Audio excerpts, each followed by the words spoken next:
ভোরবেলা উঠে দিনের বাসি কাজকর্ম সেরে মেয়েকে কোচিনে দিয়ে এসে আজকে রুটি করে নিচ্ছি। রান্নাটা আজকে পরে করব। শুভ সকাল বন্ধুরা, কেমন আছো তোমরা সবাই? আশা করি নিশ্চয়ই সবাই খুব ভালো আছো। আমরাও কিন্তু বেশ ভালো আছি। আজকে হচ্ছে একদম মেঘলা অন্ধকার ওয়েদার। দ্বারা তোমাদের ব্যাক ক্যামেরা করে দেখাই। আকাশটা কেমন কালো হয়ে রয়েছে, এ দেখো একদম অন্ধকার, বাইরে কালো পুরো আকাশ, বুঝতে পারছো? পুরো একদম অন্ধকার হয়ে রয়েছে। মুনমুনি এখন খুব নাচ করছে। সকালে উঠে সকালের বাসি কাজকর্ম সেরে গোপাল সোনাকে পুজোও দিয়ে নিয়েছি। আর কালকে এই যে তোমাদের দেখিয়েছিলাম তরকা অনেকটা বেঁচে গেছিলো, এই দেখো এক বাটি যা বেঁচে গেছিলো আমাদের হাফবেলা আজকে হয়ে যাবে। তো আজকে ওই জন্য সকালবেলা আর ভাত রান্না করিনি, বরমাসে বললো রুটি করে নাও। তো দেখো গরম গরম রুটি করলাম, এইমাত্র রুটি করে নিয়েছি। চলো ওদেরকে খেতে দিয়ে দিই, আমিও ব্রেকফাস্ট করে নিই, মেয়েও ব্রেকফাস্ট করে নিই, আর এই দিয়ে হয়ে যাবে আমাদের। চলো। তরকা কিন্তু নষ্ট হয়নি, যেহেতু মানে ওয়েদারটা একটু মেঘলা মেঘলা রয়েছে, ওই জন্য তরকাটা ভালোই। বন্ধুরা দেখো অনেকটাই রয়েছে, এই দিয়ে আমাদের হাফবেলা আজকে হয়ে যাবে। আর দারুণ হয়েছিল কিন্তু তরকাটা। কি গো, তরকাটা কেমন হয়েছিল একটু জোরে বলো। একদম দোকানের থেকে কিন্তু কোনো অংশে কম হয়নি বন্ধুরা, একদম কিন্তু দারুণ টেস্টি হয়েছিল। ভীষণ সুন্দর একটা গন্ধ বেড়াচ্ছে। মুনমুনি এখন নাচ করছে আপাতত, মুনমুনিকে খেতে দিতে হবে। তরকা খাবে, তরকা রুটি খাবে। মনে অন্ধকার আজকে পুরো। কি গো ওটা দেখাবো না? ভালো আছে শোনা তরকা? মুখে বল। ভালো আছে। এখানে ওয়েদারটা ঠান্ডা ঠান্ডা, তো একদম কুলকুল ওয়েদার হয়ে গেছে, ওই জন্য ভালো আছে। জলের মধ্যে বসিয়ে রেখেছিলাম, গরম থাকলে আর থাকতো না, অনেকটাই ছিল। বরমশা এখন খেয়ে যাবে, মেয়ে ব্রেকফাস্টে খেলো, আমি খেলাম, ভালোই রয়েছে। কিন্তু এর পরে আর ভালো থাকবে কি না বলা যাচ্ছে না, কারণ ডিম টিম দেওয়া রয়েছে তো, ওই জন্য এখনই খেয়ে নিলাম। আর পরে সে আমি আর মেয়ে তো মা মেয়ের একটু সেদ্ধ ভাত করে নিলে হয়ে যাবে। এই হচ্ছে গল্প। এখন মনে হচ্ছে সব কাজ ফেলে, মেঘলা ওয়েদার মানে মন খারাপ পুরো, একদম ক্যামেরায় আলো দেখাচ্ছে কিন্তু একদম অন্ধকার। এখন মেঘলা ওয়েদার মানে হচ্ছে মন খারাপ, মন খারাপ মানে সব ফেলে জানলার দিকে তাকিয়ে বসে থাকবো কবি হয়ে। কবি হলে হবে, সংসারের কাজগুলো কে করে দেবে? ওই জন্য আজকে সকালবেলা আর বরমাসে বলেছিল কালকে রাত্রে যে আর ভাত করবে না, রুটি করবে। তরকা দিয়ে রুটি দিয়ে তো ভালো লাগে, ভাত ভালো লাগে। তো চলো বরমাসে খেয়ে দিয়ে বেরিয়ে যাক, তারপর সংসারের কাজকর্ম করবো।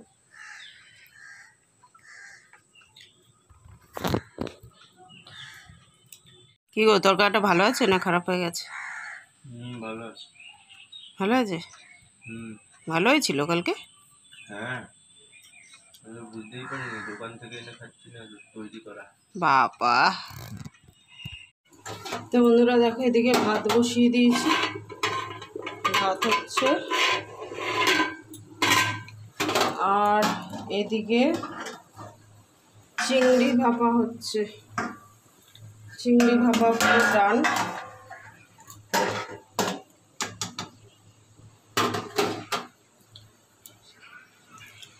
চলো আজ এই রান্নাই হবে, আর কিছু করবো না। চিংড়ি ভাপা আর ভাত। ওদিকে ভাত আর চিংড়ি ভাপা হতে হতে এদিকে বিছানাটাও তুলে নিয়েছি। ভেবেছিলাম চিংড়ি ভাপাটা ঠান্ডা হলে তোমাদের দেখাবো, তো দেখো আজকে এত তাড়াহুড়া ভুলেই গেছি আজকে তোমাদের রান্নাটা দেখাতে। তো যাই হোক, মুনমুনির পেয়ারা আনতে গিয়ে বরমশাই আবার বড় বড় চিংড়ি দেখতে পেয়েছে। মেয়ে খুব ভালো খায় চিংড়িটা, অন্য কোনো মাছ তো খায় না, চিংড়িটা খুব ভালো খায়, ওই জন্য চিংড়িটা নিয়ে এসেছিল। এই যে এক বালতি কেচে নিয়েছি, রান্নার ন্যাকড়া চোকড়া যা ছিল সব কাঁচা হয়ে গেছে। চলো মেলে আসি, বৃষ্টি তো পড়ছে আর রোদ্দুর উঠছে হবে। চলো মেলে আসি এখন, 1-2 ঘন্টা রেখে তারপর নিয়ে আসবো, জলটা ঝরে যাবে। আর ফুলফুলি দেখো পালক ফেলে ভাসিয়েছে বাবা।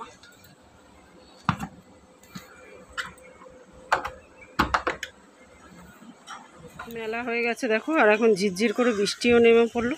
থাকবে এখন 2-3 ঘন্টা থাক, বৃষ্টি হোক রোদ্দুর হোক, জলটা ঝরে যাবে। বাবা যা হাওয়া দিচ্ছে, জল ঝরে গেলে তারপর নিয়ে যাবো। কাপড় তো মেলা হয়ে গেছে, আগে গ্যাসটাকে পরিষ্কার করে নিই, সার্ফ দিয়ে ভালো করে মেজে ঘষে তারপরে জল পাল্টি ভালো করে পরিষ্কার একটা ন্যাকড়া দিয়ে মুছে নেবো। টাইলস সব পরিষ্কার করে দেবো এখন।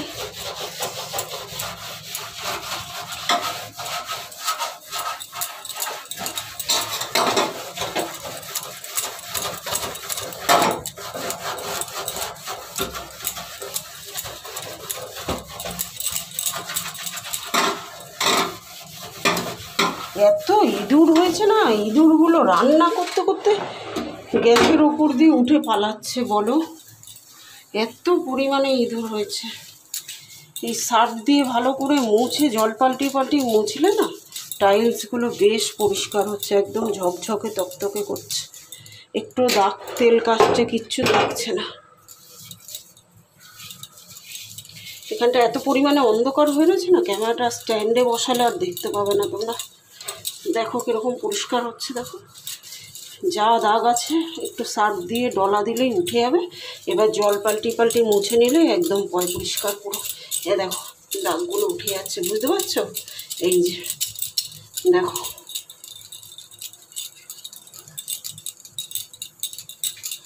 এভাবেই পরিষ্কার করছি আমি।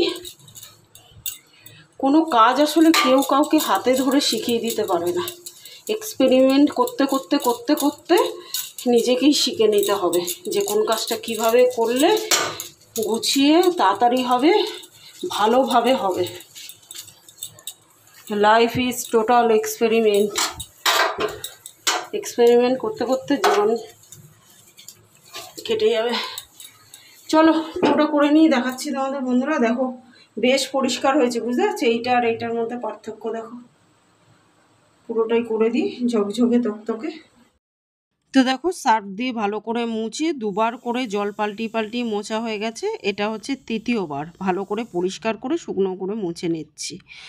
তো প্রত্যেক দিনের প্রতিটা কাজকে আমি একটা রুটিনের মধ্যে ফেলে নিয়েছি, সেই রুটিন মাফিক কাজগুলো করি বলে ভোর থেকে কিন্তু 12টার মধ্যে সমস্ত কাজ আমার কমপ্লিট হয়েই যায় প্রত্যেক দিন। তারপরে কিন্তু এক্সট্রা অনেক সময় পাওয়া যায়, সেই সময় ইউটিউবের কাজ করি, নিজের কাজ করি, মেয়েকে সময় দিই, মেয়ের পড়াশোনার সময় দিই, কিংবা কোনো এক্সট্রা কোনো কাজ থাকলে সেটা করতে পারি। তো এভাবেই কিন্তু প্রত্যেক দিনের সংসারের কাজগুলো একা হাতে সামাল দেওয়া সম্ভব। আর প্রতিদিনের কাজটা যদি রুটিনের মধ্যে না ফেলা যায় তাহলে কিন্তু কাজগুলো এলোমেলো হয়ে যাবে, সময় অনেক লেগে যাবে, আর নিজের জন্য বা এক্সট্রা কাজ করার জন্য কোনো সময়ই পাওয়া যাবে না। তো রান্নাঘরটা আজকে ডিপ ক্লিনিং করে নিলাম, যেহেতু মাছ রান্না করেছি, প্রত্যেক দিনই পরিষ্কার করি কিন্তু আজকে যেহেতু মাছ রান্না করেছি আর কালকে মায়ের দিন, ওই জন্য আজকে একদম পুরো নিট অ্যান্ড ক্লিন। এমনিতেই আজকে করতাম, মাছ রান্না করেছি দেখে একটু বেশি করে পরিষ্কার করে নিলাম। তো যাই হোক, আমরা মা মেয়ে তো দুপুরে খেয়ে নেবো, আর বরমাসের জন্য রেখে দেবো, সে রাতে এসে খাবে ভাত, ওই জন্য হাঁড়ি করে একটু বেশি করে নিয়েছি, তার জন্য রেখে দেবো। ওই জলের ওপর বসিয়ে রাখবো, ওয়েদারটা মোটামুটি ঠিক আছে, তো খুব যে গরম সেটা নেই, তো রয়ে যাবে। তরকারিগুলোকে বাটির ওপর করে বসিয়ে রাখবো, তাহলেই থাকবে। তো দেখো এখন সবার আগে ঘরটা ভালো করে ঝেড়ে ঠেড়ে নিচ্ছি, ঝাড়পোছ দিয়ে নিচ্ছি, তারপরে মুছে নেবো ভালো করে ফিনাইল দিয়ে। প্রতিদিন ভোরবেলা উঠে আগে বাসি কাজটা করে তারপরে মেয়েকে কোচিংয়ে নিয়ে যাওয়ার চেষ্টা করি, কারণ এসেই রান্নার দিকে যেতে হয়, বরমাসের তাড়া থাকে, টিফিন বানাতে হয়, অনেকটা কাজের চাপ থাকে। তো যেদিন সম্ভব হয় না সেদিন আবার মেয়েকে কোচিংয়ে দিয়ে এসে তারপরে বাসি কাজ করে রান্না করি। সকালবেলা তাড়াহুড়ো করে একটা ন্যাতা দিয়ে একটা টান দিয়ে তারপরে রান্না শুরু করি আর কি। সকালবেলা ওই পরিপাটি করে ঝাড় দিয়ে মোছার সময় হয় না, কারণ রান্নাটা টাইম মতো করে বরমশাইকে 9:30 থেকে 10টার মধ্যে প্রতিদিনই বেরায়। 2-1 দিন হয়তো একটু দেরি করে বেরায়, নাহলে ওই 9:30 থেকে 10টার মধ্যে বেরায়, মেয়ে স্কুলে বেরায়। তো একেবারেই রান্না করে নেওয়ার চেষ্টা করি। আজকে তো একটু দেরি পরে করলাম, কিন্তু প্রত্যেক দিন আমাকে সকালে করতে হয়, বরমশাই যেহেতু খেয়ে বেরায়। আর সকালে রান্নাটা করে নিলে না মনে হয় যেন দিনের অর্ধেকটা কাজ একেবারে কমপ্লিট হয়ে যায়। তো দেখো ঘরদোর একদম পরিষ্কার করে দিয়েছি, নিট অ্যান্ড ক্লিন, একদম ঝকঝকে তকতকে করে দিয়েছি চারিদিক। আর আজকে অমাবস্যা শেষ হয়েছে কালকে রাত্রিরে, ভোর রাতে। তো আজকে সব ঠাকুর নামিয়ে পরিষ্কার করব, এখানে নিচে নামিয়ে পরিষ্কার করবো। তার আগে বেসিনটা মাজবো, বেসিনের বাসনগুলো মাজবো। আর এই যে প্রচুর বাসন এখন বেরিয়েছে, চলো এগুলো আগে মেজে নিই। আর রান্নাঘর তো দেখালাম, একদম সব নিট অ্যান্ড ক্লিন করে দিয়েছি। চলো এখন 2 গামলা বাসন বেরাবে, মেজে নিই। মেজে তারপরে বেসিনটা মাজবো, মেজে স্নান টান করে পুজো দেবো। বৃহস্পতিবার করে আমি রান্নার পরে আর কি সমস্ত কিছু ধোয়া মাজা করি, যেহেতু শুক্রবারে নিরামিষ খাই সন্তোষী মার জন্য। যারা আমার ব্লগ দেখো শুরু থেকে তারা হয়তো জানবে। তো ওই জন্য আর কি আজকে এমনিতেই করতাম। আর একদিন করি যেদিন মাছ মাংস খাই, মানে সব কিছু একবারে ধোয়া মাজা ঘষা সমস্ত কিছু করে নিই। প্রত্যেক দিন তো করতেই হয়, যেগুলো এঁঠো বাসন বেড়ায় ঠেরায়, কিন্তু একদম সমস্ত কিছু নিট অ্যান্ড ক্লিন যেদিন মাছ টাছ খাই সেদিন করি। আর যেদিন বৃহস্পতিবার থাকে সেদিন করি, শুক্রবার যেহেতু নিরামিষ খাই। তো সেটাই আজকে সমস্ত কিছু ধোয়া মাজা একদম আনাচে কানাচে পরিষ্কার করে নিয়েছি। বৃহস্পতিবার করে এটা আমি করি। তো এটা এতদিনের অভ্যাস আমার। আর প্রত্যেকটা কাজ ওই যে বললাম, যেটা অভ্যাসে দেখবে পরিণত হয়ে যাবে, সেটাকে কিন্তু করতে আর বেশি টাইম লাগবে না। অন্য কারুর হয়তো দেখে মনে হবে বাবা কত কাজ করছে, কিন্তু এই কাজগুলোই প্রতিদিন আমি যেহেতু রেগুলার করছি, তো সেই জন্য এই কাজগুলো কিন্তু খুব কঠিন আমার কাছে মনে হয় না, খুব তাড়াতাড়ি করে নিতে পারি। আর আরও তো অনেক কাজ থাকে, সেগুলো হয়তো সব কিছু দেখাতেও পারলাম না। যেমন মানে প্রতিদিন স্নান করার আগে ঘরের যত আসবাবপত্র আছে সেগুলো কিন্তু একটুখানি হালকা করে ডাস্টিং করে নিই। আর প্রতিদিন যেহেতু ডাস্টিং করি তাই খুব একটা নোংরা কোনো কিছুতে পড়ে না। তো দেখো বাসন টাসন মাজা কমপ্লিট হয়ে গেল। আর এখানে তো আর কোনো জায়গা নেই, বেসিনের মধ্যেই ঠাকুরের বাসনটা মাজতে হবে। তো চলো ওটাকেও মেজে নিই, মেজে ঠেজে তারপর স্নান করব। এই যে বাসন মাজা কমপ্লিট হয়ে গেছে। চলো এবার বেসিনটা মেজে নিই। বেসিনটা মেজে ভালো করে ধুয়ে, এদিকে বৃষ্টিও নেমে গেল রে। যা জামা কাপড়গুলো শুকাবে বলছি, ভিজেও গেল বোধহয়, খুব জোর নেমে গেছে। এখন আনতে গেলে আমি ভিজে যাবো। যাকে ও বাবা, এত দিক দৌড়ে দৌড়ে পারা যায়? ঘরের সামনে হলে দৌড়ানো যায়, দৌড়াতে গিয়ে তারপরে উল্টে পড়তে হবে, পুরো একটা বিপদ ঘটবে। তার থেকে ভিজুক, একেবারে বিকালবেলা নিয়ে আসবো। আর কি করা যাবে, কিচ্ছু করার নেই। আমার লাইভে যারা যারা জয়েন করেছিলে আমাকে, তাদেরকে অসংখ্য ধন্যবাদ জানাচ্ছি। রিজিতার দিনলিপি থেকে দিদিভাই, সরিতা রসোই অ্যান্ড ওয়ার্ল্ড থেকে দিদিভাই। একদম বাদে বাদেই পরিষ্কার করি, তাই নোংরা খুব একটা নেই। এখানে জলে প্রচুর পরিমাণে আয়রন আছে, ওই আয়রনের দাগই একটু হয়ে যায়, আর কিছু সেরকম নোংরা নেই।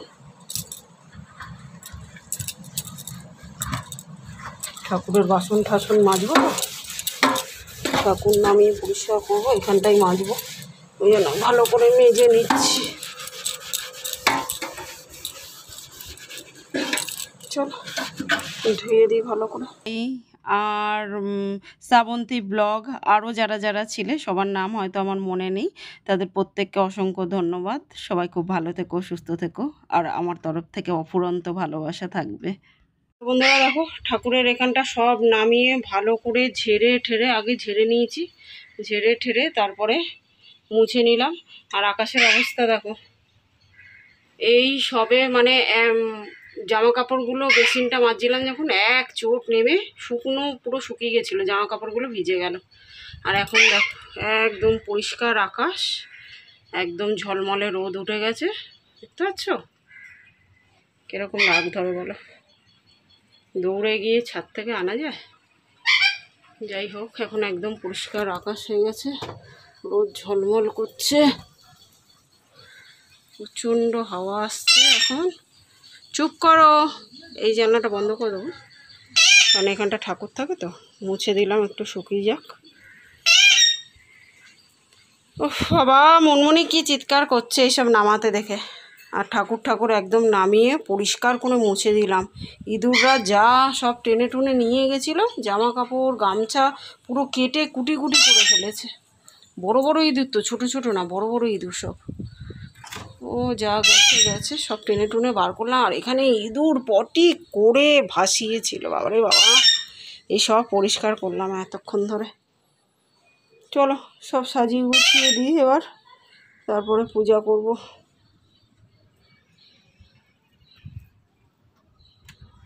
যেই কিনা জামা কাপড়গুলো ভিজে গেল আনতে গেলাম, অমনি আবার রোদ উঠে গেল। উঠুক গে বাবা, আর দৌড়াতে পারছি না। এই মেলবো, তারপর আবার বৃষ্টি নামবে। তো বন্ধুরা দেখো, প্রচুর বাসন ঠাসন সব মেজে নিয়েছি। আর জলের জন্য মগে এরকম দাগ হয়ে গেছে।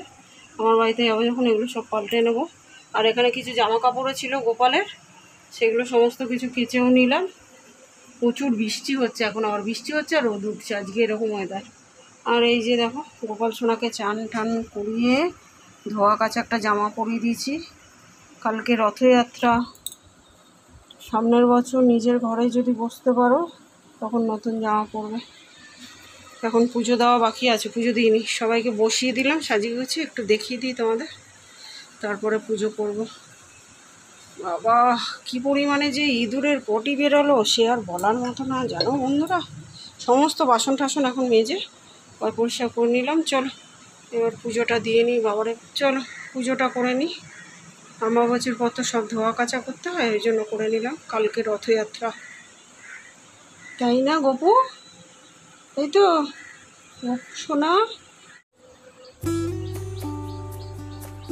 ওম ভূর্ভুবস্সুঃ তস্সবিতুর্বরেণ্যং ভর্গো দেবস্য ধীমহি ধিयो यो नः प्रचोदयात्।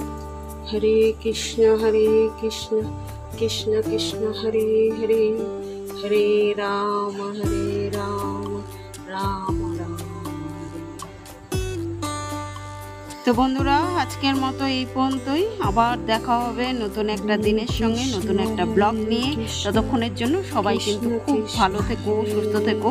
আর আমার ভিডিওগুলো ভালো লাগলে লাইক শেয়ার কমেন্ট করে চ্যানেলটাকে সাবস্ক্রাইব করে দিও। তো আজকের মতো টাটা। গতকালের ভিডিওতে আমার এক বোন কমেন্ট করেছো, অনেকে হয়তো ভাবে দিদিভাই বড় কমেন্ট করতে না পারলে ভাবে পুরো ভিডিও দেখেনি। কিন্তু আমার কি মনে হয় বলো তো, ওই বড় সড়ো একটা কমেন্ট করার থেকে ভিডিওটা ফুল ওয়াচ করাটা বেশি ইম্পর্টেন্ট, মানে সময়টা বেশি জরুরি। তো আমি তো প্রত্যেকের ভিডিও ফুল ওয়াচ করি, কিন্তু বড় কমেন্ট করতে পারি না। এবার কিছুটা বিশ্বাসের ওপর তো ছাড়তেই হবে, বিশ্বাসে মিলায় বস্তু তর্কে বহুদিন। আর আমি বিশ্বাস করি জানো তো, তুমি যদি কাউকে না ঠকাও তুমিও কিন্তু ঠকবে না, আর তুমি যদি কাউকে ঠকাও তাহলে তোমাকেও ঠকতে হবে। তো চলো বন্ধুরা আজকের মতো টাটা, দেখা হবে নেক্সট ব্লগে।